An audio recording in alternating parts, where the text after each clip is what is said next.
waktu itu misalnya karena produknya pakai L'Oreal dan Wella untuk rambut, kemudian kalau kulit biasanya dari Mustika Ratu sama Latulit. Next, ini yang untuk peropelan adalah, jadi ini yang untuk housekeeping sama tadi. Jadi kalau untuk SMK itu yang tadi keluhannya UPPRS, ada nggak sih standarnya housekeeping? Ada. Jadi standarnya yang ditetapkan oleh DNSP nanti ada, seingat saya ada untuk peropelan ada 6 sertifikasi mulai dari porter, front office, makeup room, housekeeping sama apa gitu. Tapi ada 6 kompetensi yang harus dicapai oleh peserta didik lulusan SMK. Nah ini yang dapat tadi, bagaimana cara membersihkan makeup room, membersihkan toilet, membersihkan bathtub begitu. Peralatan keramiknya, pembersih keramik, kemudian mesin polis tadi yang punya ibu tadi sama gudang itu ada. Nah nanti di sini terlihat gambarannya perbedaannya kalau kita mengelola seperti ini pakai BLUD sama pakai APBD. Yang APBD sebegitu kakunya seperti kanebo kering kakunya. Nanti begitu yang BLUD ada fleksibilitasnya di mana nanti saya sampaikan. Next. Ini yang untuk jurusan tour travel, jadi jual paket wisata misalnya one day trip ke Bandung, one day trip ke Jogja begitu. Next, ini gambarannya, ini bangunan cagar budaya yang diperuntukkan untuk event, misalnya contohnya tim marketingnya Mayora, kantornya kan di Cengkareng. Nah ketika marketingnya mau mengadakan meeting di Jakarta, dia nggak salesnya keberatan ngumpul di Cengkareng. Jadi mereka memilih di Jakarta Pusat yang dekat dengan halte busway sama stasiun Juanda, dan transportnya parkirnya cukup luas. Nah, jadi kami jual paket rampa. Satu orang misalnya 75.000, isinya misalnya 2 potong roti atau snack, nggak di box, servis sendiri begitu, kemudian tea cafe begitu. Nah inilah yang kita produknya si SMK BUD tadi. Jadi yang inilah yang salah satu jadi sumber pendapatan kita si BUD bagi SMK tadi. Nah si konsumennya bisa dari luar, bisa dari dalam begitu. Nah next, ini peserta didik yang bertugas. Semuanya sudah dibuat standarnya. Next, ini yang untuk anak busana. Gambarannya seperti itu ya Bapak. Next, yang pertama-tama yang perlu saya sampaikan adalah kalau tadi dengarin Ibu Naomi sama pertanyaan Bapak Ibu, yang perlu pertama kali ditetapkan adalah SPN. Jadi standar pelayanan minimal yang akan diinginkan oleh Dinas Perumahan atau target layanannya si UPPRS. Apakah masyarakat berpenghasilan rendah yang rate berapa dia yang harus kita layani, atau yang tadi yang pekerja bisa sampai 800.000? Karena kan kalau di Perda 1 2024 ada yang 105.000, ada yang 180 ya Bu ya, yang untuk veteran. Ya, nah jadi kalau di pendidikan SPM-nya sudah ditetapkan oleh PP, Permendikbud sampai Pergubnya. Next, dari SPM ini kita nyusun harga satuan. Jadi misalnya sebenarnya satu SMK, satu peserta didik SMK, misalnya jurusan bisnis manajemen, itu satu bulan harusnya dibiayain berapa ribu rupiah kah gitu.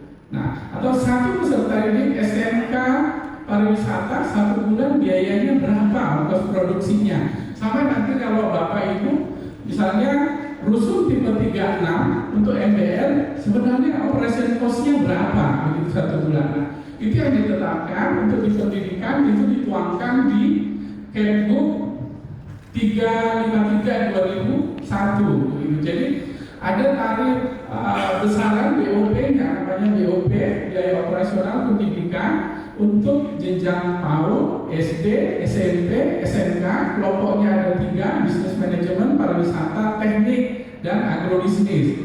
Nah, rupiahnya sudah ditetapkan dari Kemdikbud tersebut. Tapi yang pertama kali yang ditetapkan adalah SPM-nya. SPM-nya kita mau apa? Rupiahnya ketemu berapa di situ. Nah, next, ketika maaf, boleh balik lagi. Nah, ketika yang tadi itu sudah dapat, Bapak Ibu target layanannya. Kalau tadi Bapak Ibu kan yang tarif sewa rusun sudah ada ya. Sekarang di Perda 1 2024. Nah, kalau ngikut target range-nya Pak Ageng tadi besar 2027 harus sudah jadi PPKBLUD gitu toh. Nah, dari SPM target layanan tadi Bapak itu harus potensi dapat income-nya berapa dari layanan tersebut. Nah, tapi yang ditetapkan dari tarif layanan tadi kan sebenarnya bukan real cost-nya kan Pak. Bapak kan ada subsidi kan. Jadi sebenarnya berapa sih subsidinya satu unit rusun itu gitu toh. Nah, yang tadi itu nanti ini dokumennya nggak kelihatan ya. Nah, yang dokumen kecil ini sebenarnya adalah daftar dokumen yang harus dipersiapkan untuk persiapan penilaian PPKBLUD beserta scoringnya begitu. Nah, intinya sebenarnya begini, kalau proses penilaian tersebut adalah gambarannya, misalnya operasionalnya 100, tapi tarifnya hanya 20 atau 30, berarti subsidinya kan 70 ya Pak ya. Nah, 70. Nah, ketika yang 30 ini, 30 pun nggak semua warga mau bayar toh. Misalnya bayarnya tadi kalau kata Pak dari Marunda, misalnya hanya 50% yang bayar begitu toh. Nah, di proses bisnis ini yang tadi bedanya kalau kami di pemerintahan, kita itu pekerja sosial. Jadi kita pekerja sosial. Nah, yang potensi pendapatannya berarti 50% kali yang 30 tadi itulah jadi pendapatan yang BLUD. Yang sisanya kita minta ke APBD, nego nanti di yang kalau di Bapeda nanti sama bidang PKLH kan. Nah, yang selisih itulah yang kita Bapak Ibu perjuangkan di Bapedanya ketika ngusulin anggaran. Tapi plafonnya realnya itu harusnya saya 100 loh Pak. Ini loh Pak, Kemdikbudnya, SPM kami, ini harga satuannya gitu. Nah, nanti ketika kalau di kita kan memang banyak Bu, melalui intervensi dewan. Oh ini gratis, ini gratis, ini gratis. Bahkan tadi malam misalnya anggota dewan juga pada jam 10 malam bilang janji ini gratis pemutihan. Nah, kalau secara bisnis memang nggak akan balance. Tapi ketika si PPKBLUD ini tadi yang dinilai sebenarnya itu tadi Pak, memang kita secara bisnis nggak akan pernah sempurna 100% self recovery finansinya nggak akan pernah, karena kami itu pekerja sosial sebenarnya. Jadi yang gambarannya tadi dari 100 harusnya tarifnya hanya 30, yang mau bayar ternyata misalnya hanya 50% dari warga atau 60%. Nah, yang ini yang harus dicatatkan baik-baik karena nanti akan diperiksa si BPK-nya begitu. Next, ini yang kelengkapan dokumen tadi beserta nilai-nilainya. Nanti penilaiannya minimal 60 skornya, tetapi checklist dokumen inilah besaran proses penilaiannya atau nilai setiap dokumen tersebut. Nah, untuk operasional sekolah kami dapat bos itu yang dari pemerintah pusat langsung jadi Menteri Keuangan melalui Menteri Pendidikan directly transfer ke sekolah. Kalau BOP dulu kalau untuk sekolah reguler namanya BOP, tapi BPA-nya ada di wali kota. Tapi ketika jadi BLUD ini langsung pakai konsepnya UPT atau yang dinas biasa seperti itu, nanti punya akun sendiri. Kemudian kita bisa juga ketika BLUD fleksibel terima hibah. Jadi next contoh, ini ketika sudah jadi PPK BLUD, APBD-nya tadi ada sesuai dengan SPM tadi Pak, sama nanti sesuai kebutuhan. kemudian dari pendapatannya si BLUD ada, kemudian dari APBN kami yang untuk pendidikan tetap karena mandatnya undang-undang, kemudian yang dari hibah. Hibah ini ketika Bapak jadi BLUD sebenarnya lebih gampang. Contoh, kami terima hibah dari CJ Bakery. CJ Bakery kasih dapur 1 unit senilai 5 miliar. Ketika kalau kami sekolah reguler, hibah ini harus ke dinas. Dinas dicatatkan di hibahnya langsung ke dinas pendidikan, lalu nanti setelah selesai di AST, reklas ke sekolah, dicatatkan ke reklasnya sekolah. Tetapi kalau Bapak Ibu sudah jadi BLUD, misalnya Holcim mau ngasih hibah, directly langsung ke Bapak. Misalnya Wardah kasih satu ruang kulit, ruang makeup. Nah, nilainya berapa gitu? Nah, dibuatkan di AST, misalnya nilainya nggak salah 260 juta nilai satu ruang praktek tersebut. Nah, itu langsung dari BAST tersebut dicatatkan ke asetnya si BLUD, jadi fleksibel. Kalau yang sekarang yang terjadi kan ketika hibah dari swasta harus ke dinas, dicatatkan di bendahara dinas, lalu nanti reklas lagi ke UPT-nya. Jadi sangat fleksibel sebenarnya, salah satunya ketika kerjasama. Misalnya kalau Ibu tadi pelatihan pakai mesin polis, nah saya pelatihan guru dari S1R karena saya belanja peralatan hotel yang mesin polis tadi, lalu mereka kasih training berapa jam, ekivalen setara dengan berapa rupiah gitu. Nah, tapi itu hanya di seremonialkan saja karena proses pelatihannya tidak bisa dicatatkan kaset begitu. Kemudian L'Oreal launching yang ibu-ibu suka mewarnai rambut, keluar nomor seri rambut baru begitu toh. Nah, si gurunya daripada saya training gurunya ke sana maka kemarin mahal, terus belum tentu juga kalau kita yang PNS, guru PNS di BPSDM juga nggak ada paket iklan coloring rambut atau hairdressingnya atau beauty terapinya, tidak ada. Nah, yang itu bisa langsung MOU atau PKS-nya sama si L'Oreal-nya atau Wella-nya atau Puspita Marta begitu. Jadi salah satu fleksibilitasnya dalam peningkatan kualitas SDM bagi pengajarnya, salah satunya di situ. Contoh lagi SLD di kita ada 13, misalnya SLD Negeri 5 di Jakarta Utara atau SLD Negeri 3 di Setiabudi dapat hibah dari Jepang atau Korea untuk pelatihan guru SLD sama peserta didiknya, misalnya untuk membuat hantaran. Nah, si guru SLD ini kan sebenarnya nggak punya kompetensi itu.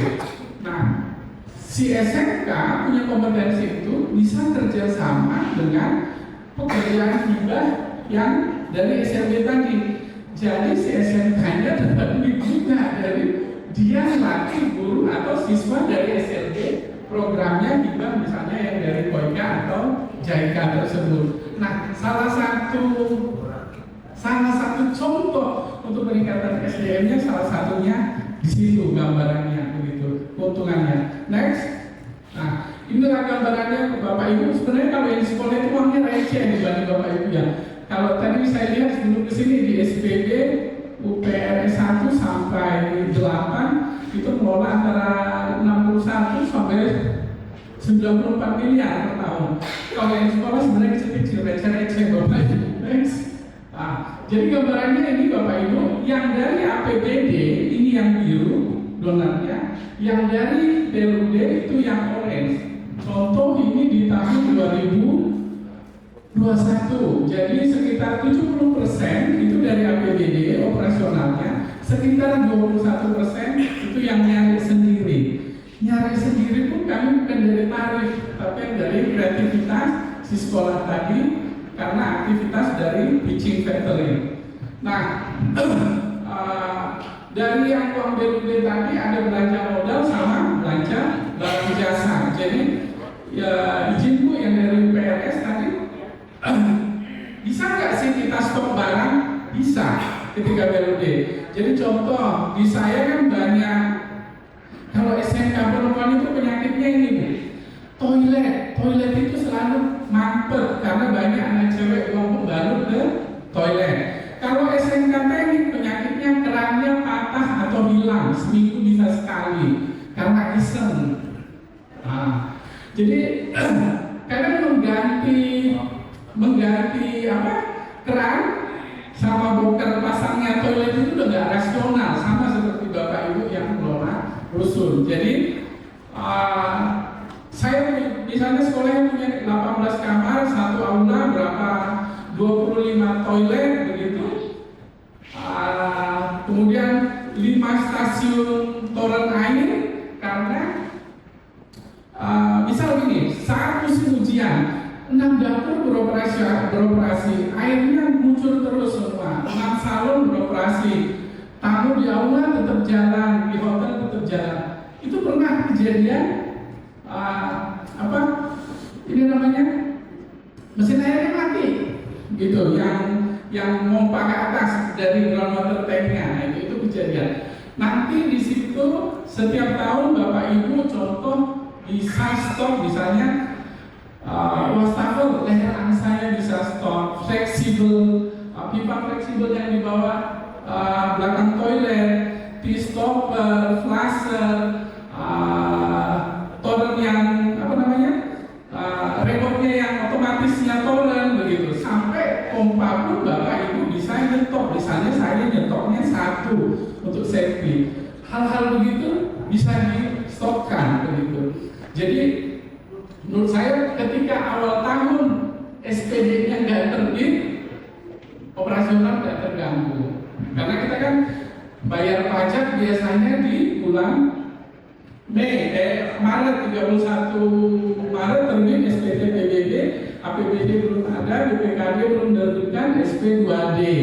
Jadi kadang-kadang di awal tahun operasionalnya terganggu, tapi dengan stok barang yang tadi, misalnya untuk yang operasional tadi sudah distokkan, pelayanan tidak terganggu. Contohnya begitu sih Bapak Ibu. Next, bedanya kalau di kami sekolah itu kan nggak pernah ikutin dia Bu ya. Di kami sebelumnya, ketika jadi BUD, sekolah itu dipaksa harus paham nyusun RPJMD, nyusun plan serangan RPJMD, nyusun IRBA-nya. Terus tadinya sekolah itu nggak pakai SPB, Smart Planning Budgeting, dipaksa juga harus pakai begitu. Next, nah ini Bapak Ibu kan sudah biasa pakai ini kan, bendahara atau kasubag tata usaha atau yang keuangan udah biasa sama operatornya. Ini sebenarnya kalau yang PPRS rusun sebenarnya sudah lebih gampang untuk masa transisinya. Next lagi. Nah, yang kami untuk yang sekolah bedanya ini sih Bu. Jadi tadinya organisasinya langsing, sekarang jadi gemuk. Karena bendaharanya, kalau di kami harus ada bendahara APBN dan BOS, kemudian bendahara APBD, bendahara penerimaan, bendahara pengeluaran. Nah, yang boleh dirangkap itu hanya bendahara APBN dengan bendahara penerimaan atau bendahara pengeluaran. Itu boleh dalam 1 orang karena SK-nya beda begitu. Next, ini beda-beda bendaharanya. Jadi secara SOTK kalau kami di sekolah sebenarnya jadi lebih gemuk, tapi kalau di PPRS sebenarnya tidak ya Bu ya, karena sudah ada Kasubag TU, Kasubag Keuangan, Kasatlannya ada berapa biasanya? 3. Nah, kalau di sekolah nggak ada, Bu. Semua di tangan TU. Jadi mulai dari nyusun perencanaan sampai yang ngurusin toilet bocor, order apa itu saya Kasubag TU sama si bendahara tadi begitu. Jadi memang bedanya kalau di sekolah SDM-nya sangat terbatas, kemudian perubahan SOTK-nya jadi sangat gemuk begitu. Next. Ini contoh sistem yang tadinya kami begitu rintas, pakai sistem yang sebelah kiri Bu. Jadi setelah BPKB udah sistemnya jadi banyak banget begitu. Tadinya organisasinya setelah itu hanya punya aset yang bendaharanya di wali kota atau di dinas, kemudian Sierra, kemudian aplikasinya APBN hanya BOS, kemudian aplikasinya APBD hanya RKAS BOP, kemudian belanja aplikasinya Simlah, kalau yang kita itu namanya e-katalog begitu. Nah, setelah jadi PPKBUD aplikasinya jadi banyak yang harus dikelola. Gitu. Memang job desk-nya jadi banyak. Gitu. Tapi kalau untuk UPT PPS sebenarnya kan sudah menjalankan ini semua kan, jadi bukan hal yang baru. Gitu. Next,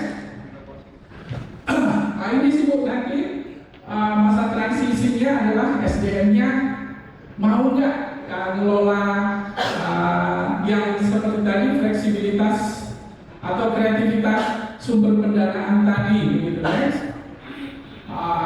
Ini gambarannya yang di sekolah sekarang ada berapa ya? Ada 12 BUD SMK, kemudian yang baru ditetapkan lagi berjalan 9, jadi ada 21 dari 74 SMK sudah menerapkan PPKBUD.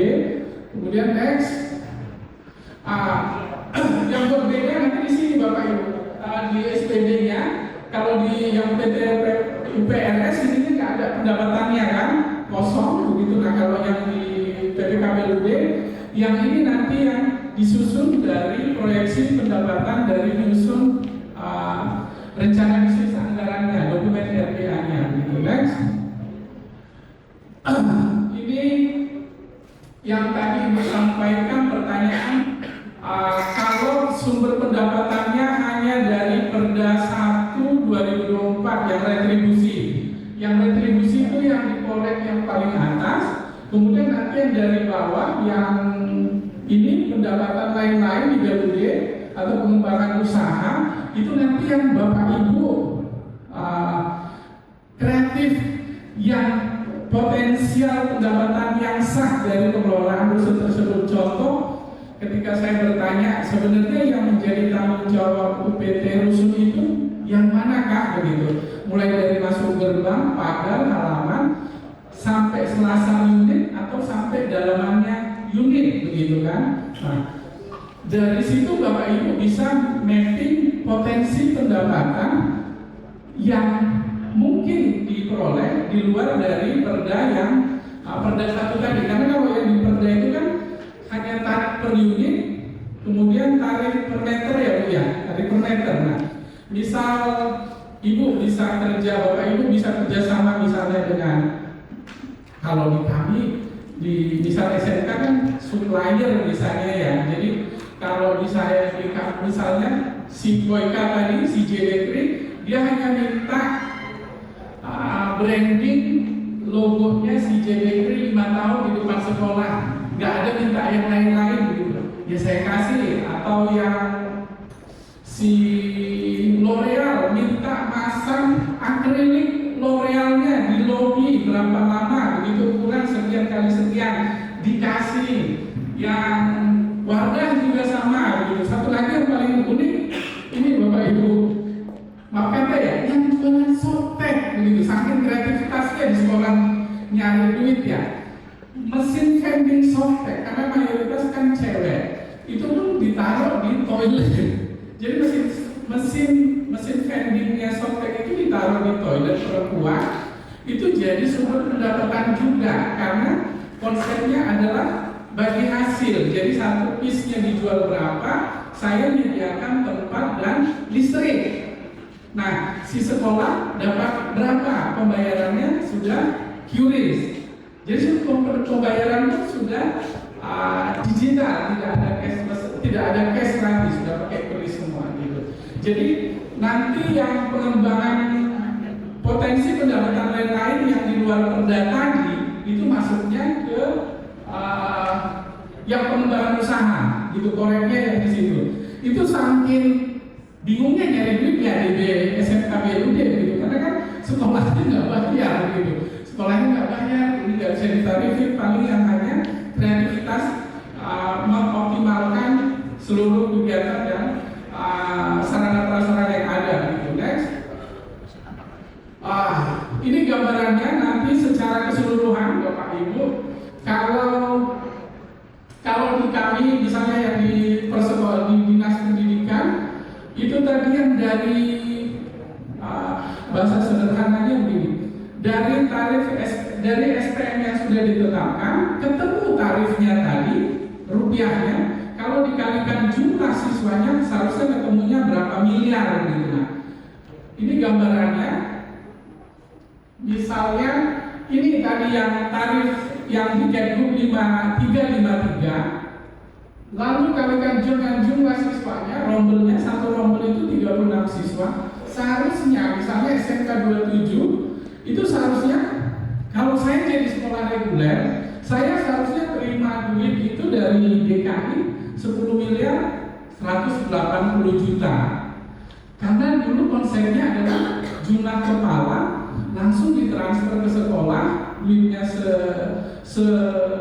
sebesar ini, turunnya per 3 bulan, tapi uang sudah ada, SPJ belum ada, uang sudah dikasih, akhirnya ngarang SPJ, jadinya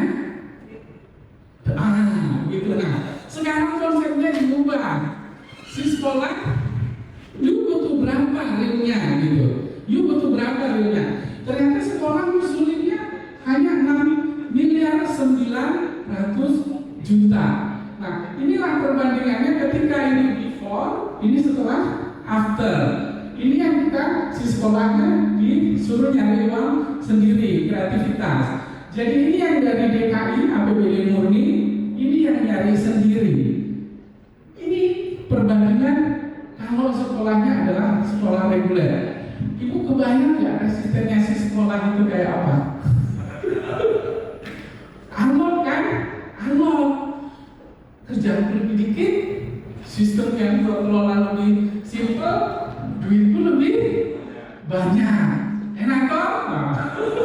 Nah, disitulah dinamikanya ternyata kita dituntut efisiensi ngerani pelayanan publik ini, khususnya kami di urusan pendidikan vokasi, ternyata ketemu trennya. Jadi misal efisiensinya ternyata kalau di SMK 27 hanya 68, efisiensinya 68%, berarti 32% lebih ngirit atau lebih efisien dibanding sekolah yang reguler. Nah, inilah perbandingannya persentasenya jika dibanding yang sekolah reguler tidak menerapkan PPKBUD, tapi kakunya minta ampun pakai APBD dan APBN begitu. Nah, ujung-ujungnya sebenarnya ke situ. Ternyata kami diamanatkan, sayangnya ditugaskan untuk mencari tren ini.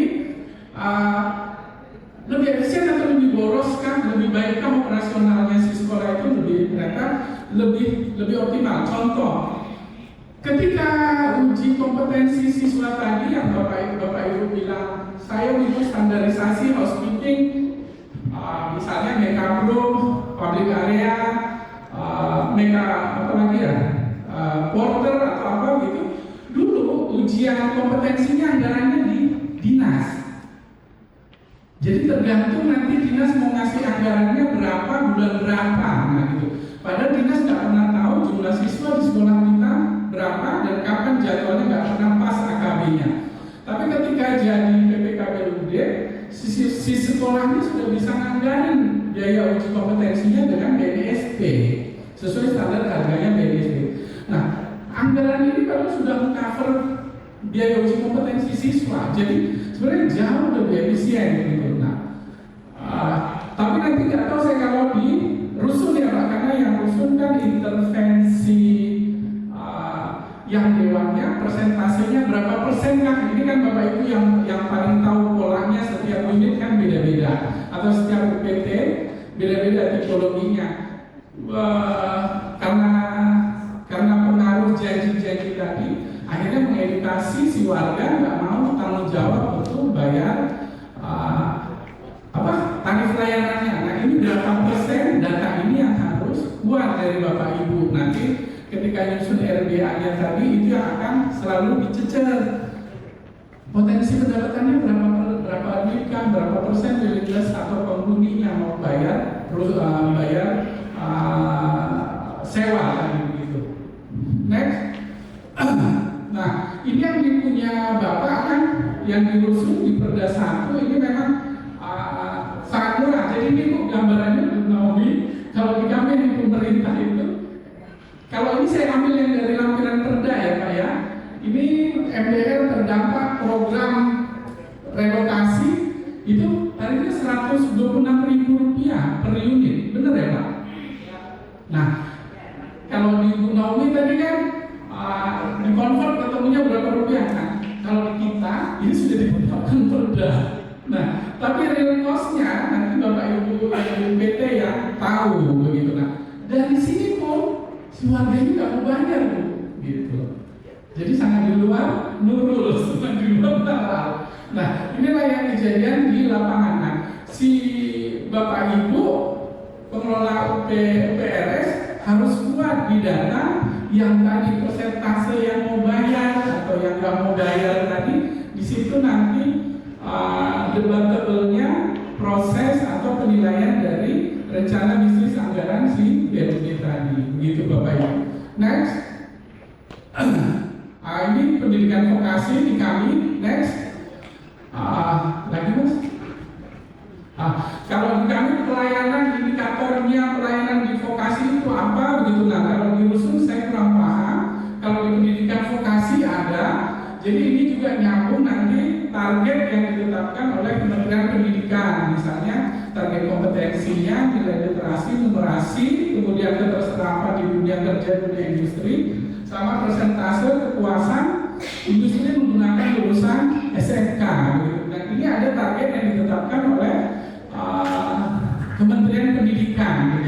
Next, ini gambarannya Bapak Ibu. Ini yang target layanan saya berkompetensi. Ini target layanannya. Ini target outputnya. Yang kuliah berapa, bekerja berapa.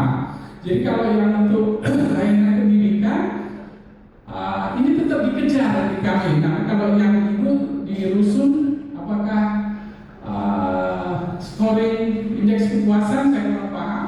Next, ini yang ini beban kerjanya setelah jadi PPKBLUD, sistem yang harus dikelola itu banyak. Jadi misalnya yang mengelola APBN ada 6 sistem, monefnya ada 8 sistem, pelaksanaan PGD ada 7 sistem. Sampai yang mengelola SDM atau gurunya ada 9 aplikasi begitu. Next, kemudian satu lagi nanti setelah Bapak Ibu jadi PPKBLUD, kalau di kami ada SPM pelayanan pendidikannya, nanti si BPKD nilai yang kinerja keuangan. Nanti setiap tahun si BLUD akan meranking seluruh BLUD kesehatan, kepatuhan, perencanaan sampai realisasi sampai kesehatan keuangannya nanti di ranking seluruh BLUD satu DKI termasuk BLUD yang ada di Dinas Kesehatan dan di KPKP semua nanti gitu. Next, itu saja sih, ini bahkan diskusi untuk pendidikan ini sedikit saja. Sekian dari saya. Masuk ke sesi tanya jawab. Semoga bermanfaat. Wassalamualaikum warahmatullahi wabarakatuh. Terima kasih teman-teman. Ya, tadi mungkin paparannya ini banget ya, menguasai sekali karena latar belakang almarhum itu sebenarnya teknik sipil. Jadi urusan rekayasa itu S2 dari UGM. Nah, jadi nggak heran kalau nanti Bu Naomi lihat ya, kalau dipaham kayaknya masalah struktur, masalah fisik, masalah toilet. Jadi memang kami mengundang karena memang beliau punya latar belakang yang nggak jauh berbeda dengan dari pengelolaan gedung yang beliau pernah pahami gitu. Jadi, nah sekarang ini karena sudah tersisa 20 menit, Bapak Ibu izin 3 pertanyaan dahulu pertama yang mungkin bisa diajukan. Silakan dari kita, silakan.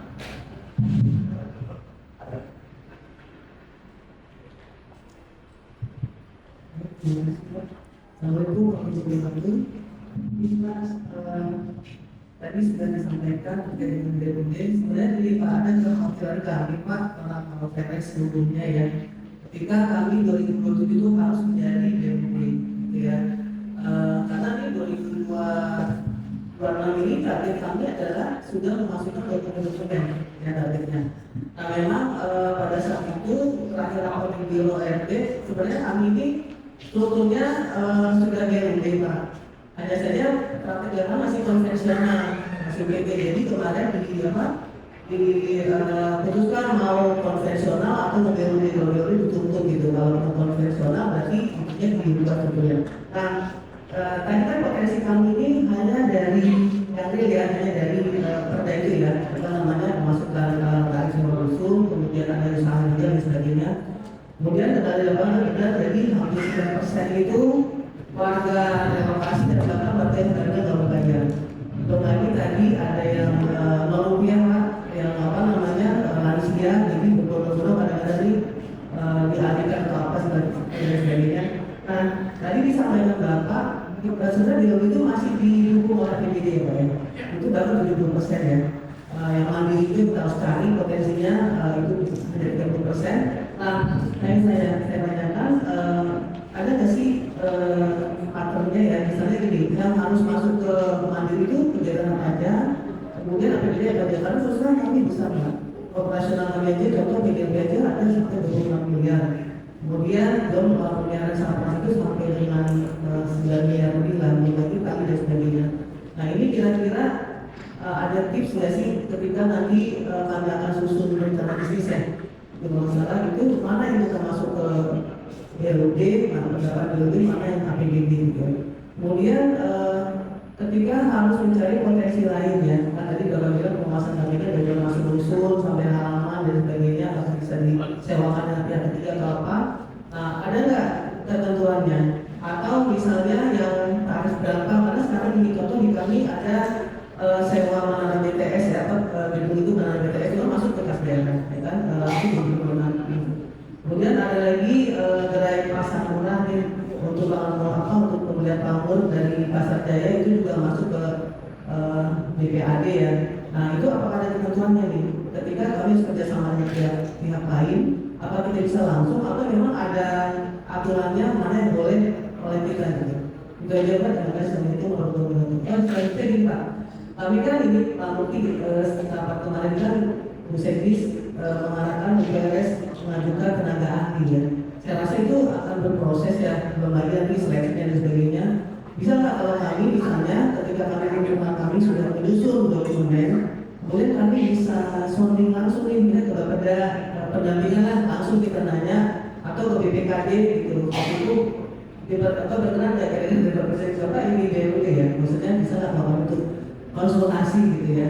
Terima kasih Pak. Ya, izin Bu kita ya.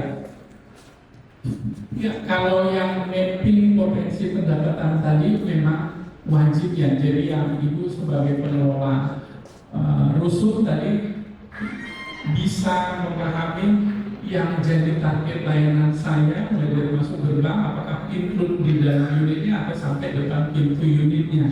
Nah, yang ketika SPM yang tadi clear yang mana jadi target layanan dan mana yang jadi target layanan, yang mana yang bukan, tapi celah atau demandnya warga di situ ada, disitulah celah potensi pendapatannya tadi.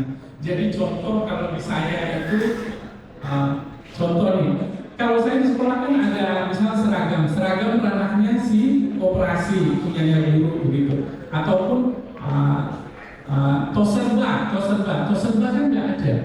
Nah, si sekolah samping ini ngadain toserba. Toko serba ada yang dibutuhkan oleh peserta didik, jadi jual ATK sampai seperti itu. Nanti di perda tadi, Ibu lihat si harganya itu tidak harga fix. Nanti di perda, di lampiran yang ada toserba, SMK toserba, itu dia pakai persentase. Jadi harga modal, harga jual maksimal misalnya 150% dari harga modal atau 175% dari harga modal. Gambarannya seperti itu.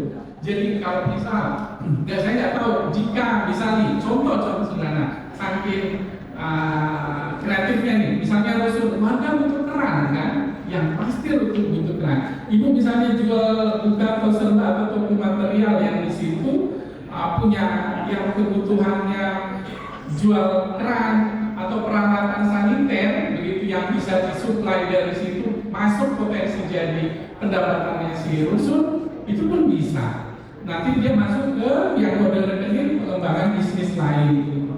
Nah kalau kami contoh nih promosi tadi itu Pasar Jaya ya, di kami masuk misalnya Fals itu kafe apa sih? Yang kopi apa ya? Yang Iwan Fals iklannya. Itu dia setiap 6 bulan dia branding ke sekolah, terus ngadain live musik, dia datangkan artis. Saya cuma kasih tempat. Lalu PKS-nya apa? Ditarik tapi nggak ada Bapak Ibu. Nah, kami negonya gini, saking kreatifnya. Pak, saya butuh alat. Bapak kan promosi nih, dapat brand lah dari generasi muda gitu. Warga saya ini ada 1.600 orang gitu. Nah, Bapak bisa kasih, dia ngasih apa namanya, seperangkat alat apa namanya yang YouTuber itu podcast. Nah, seperangkat alat podcast dari si supplier cafe tadi untuk satu event tersebut. Kalau yang kreatif lagi apa ya?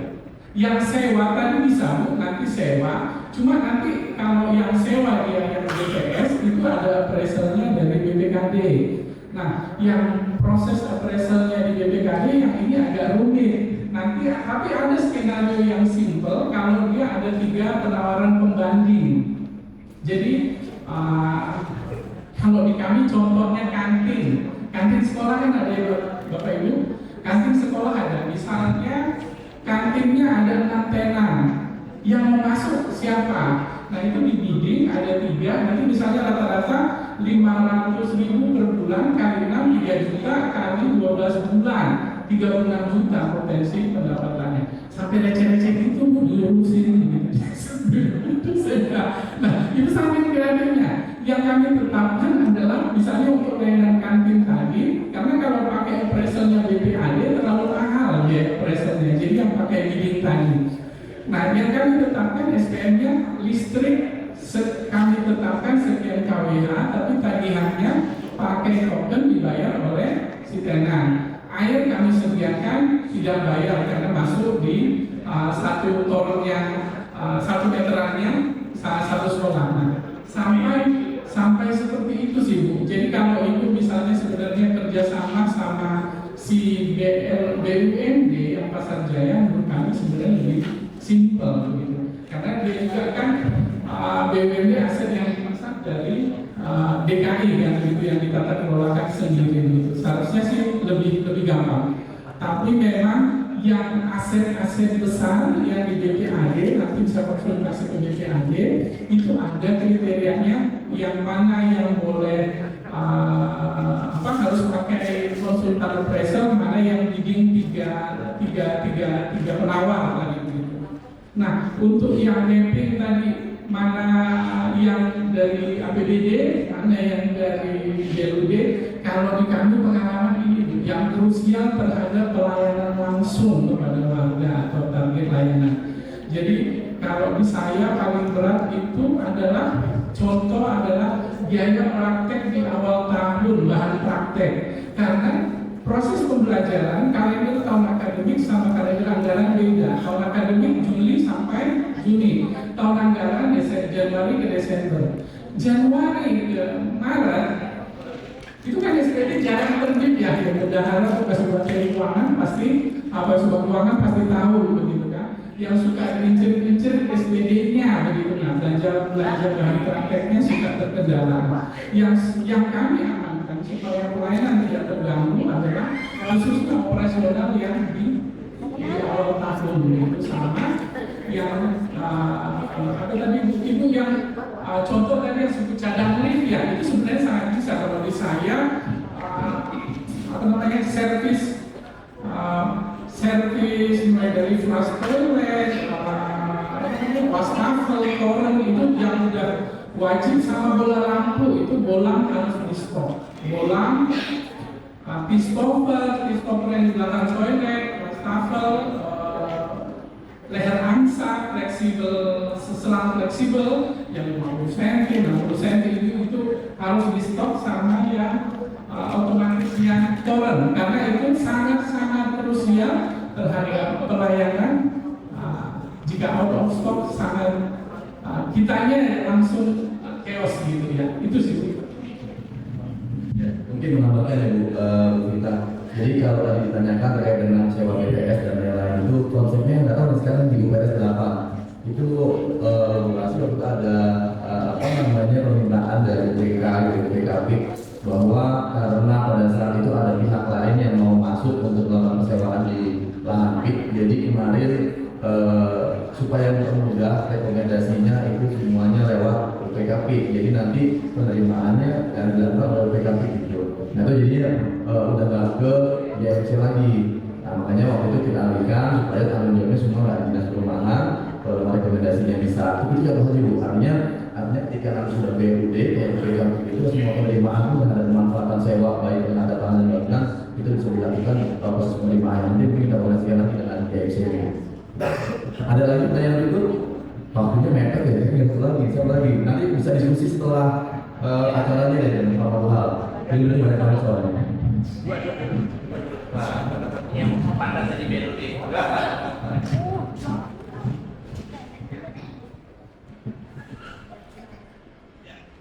Baik, Assalamualaikum warahmatullahi wabarakatuh. Alhamdulillah, Bapak Ibu sekalian.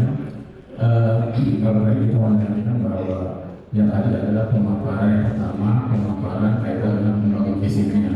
Dan saat ini adalah kita nanti membangun Malaysianya dari mengarah UPRS konvensional menjadi pelembagaan UPRS tentunya Bulut. Dan kedepannya kita Bulut ini akan menjadi mandiri. Dan saya juga tidak yakin dalam waktu dekat ini kita bisa menjadi Bulut mandiri. Karena antara yang tadi dipaparkan kalau di SMK berbeda sekali dengan yang ada di UPRS. Kalau target kita di UPRS ini tentunya adalah yang tadi disampaikan adalah warga masyarakat berpenghasilan rendah.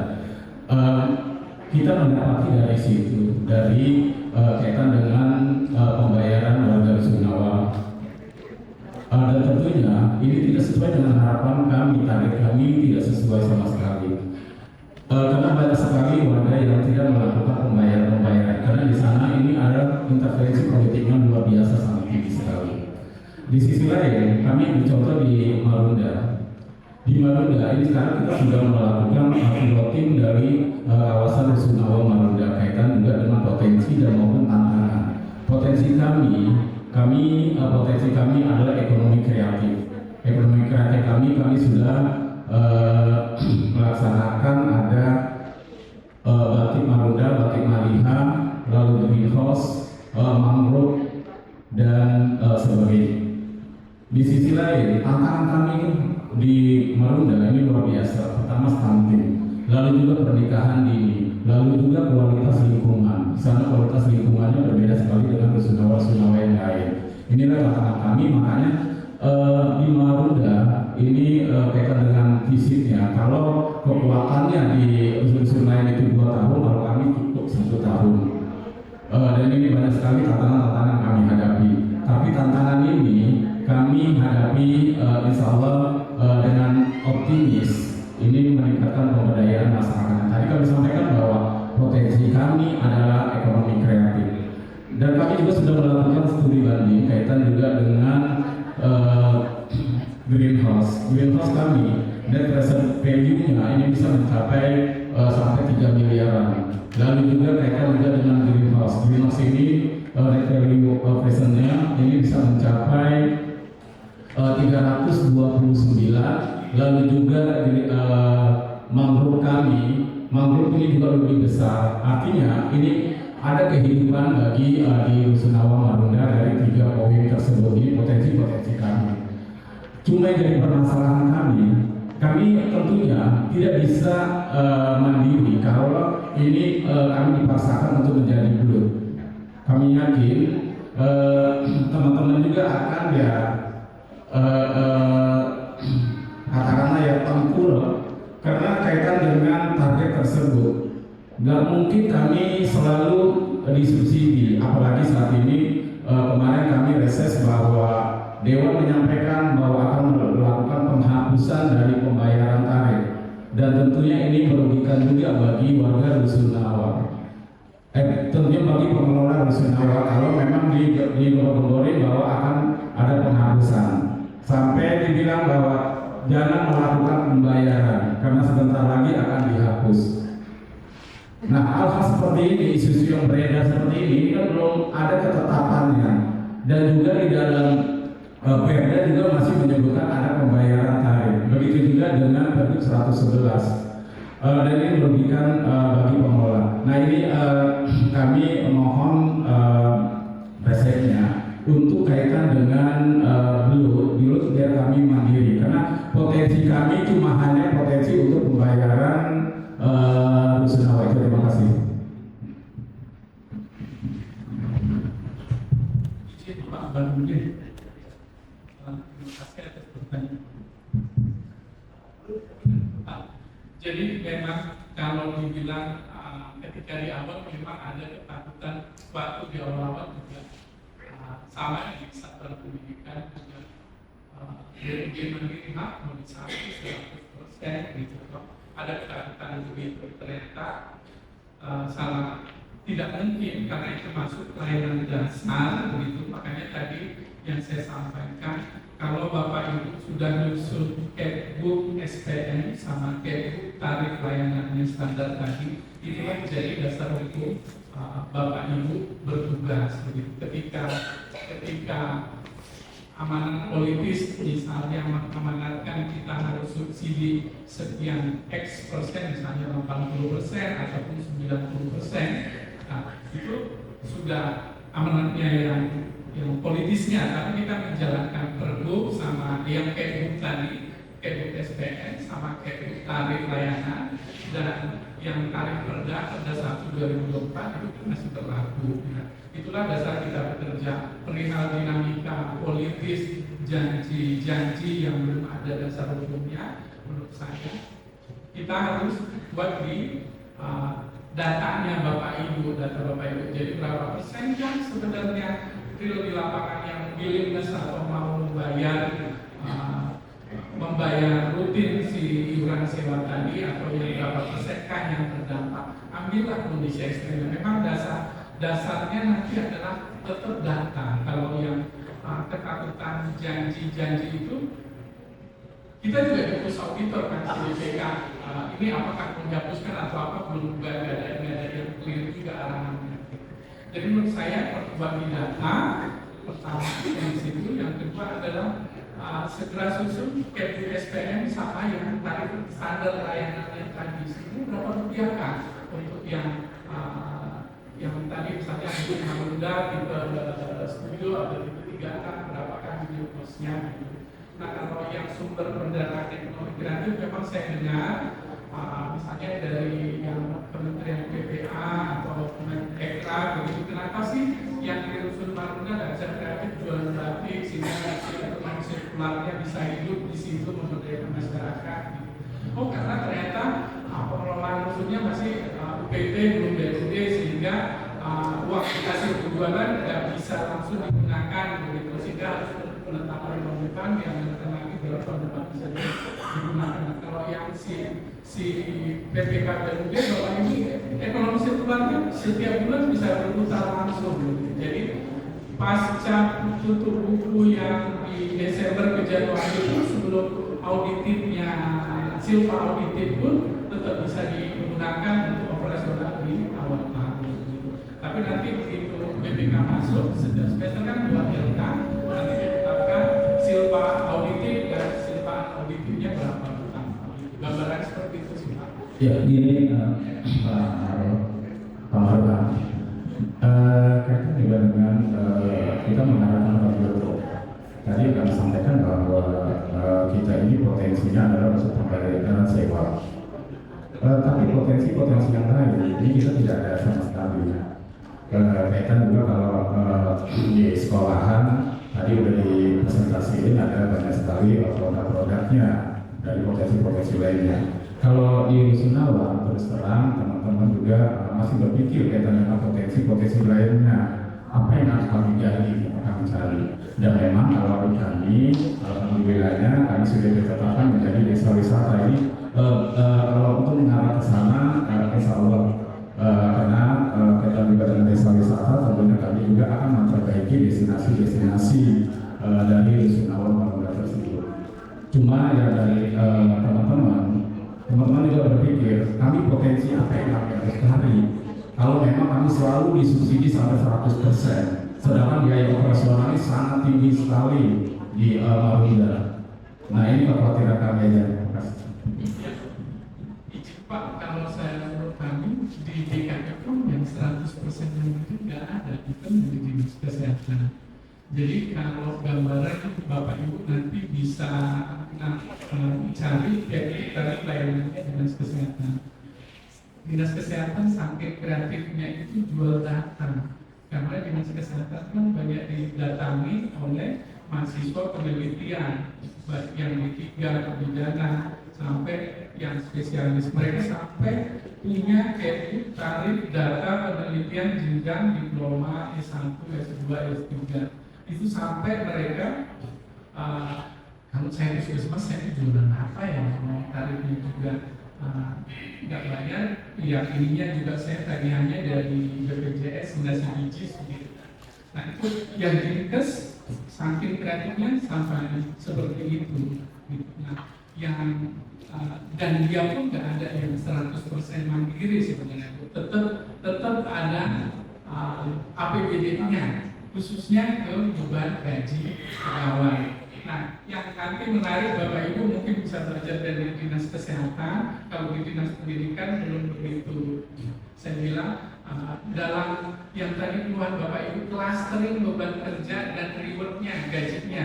Nah, kalau dinas kesehatan itu sudah punya yang bukan PNS, non PNS, yang misalnya front office security 1 kali UMP, analisnya berapa 1,1 atau 1,2 UMP,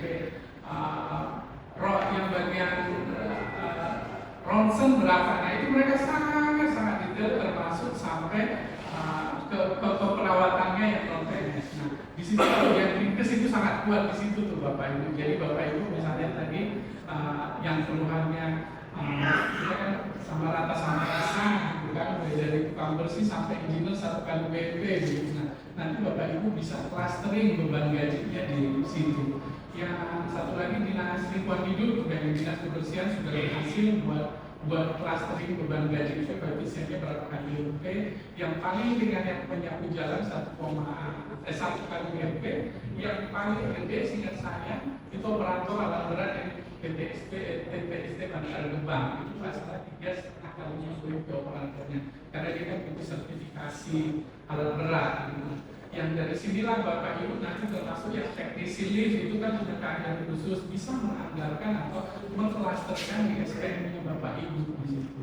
Nah, kayak KPR di SMK bisa nggak hire non PJLP? Bisa. Jadi misalnya contoh, saya hire pengelola hotel hanya 1 saja, tetapi yang kerja hariannya anak perhotelan. Saya hire kepala dapur anak bongga 1 orang gitu. Tapi yang kerjanya koordinirnya semua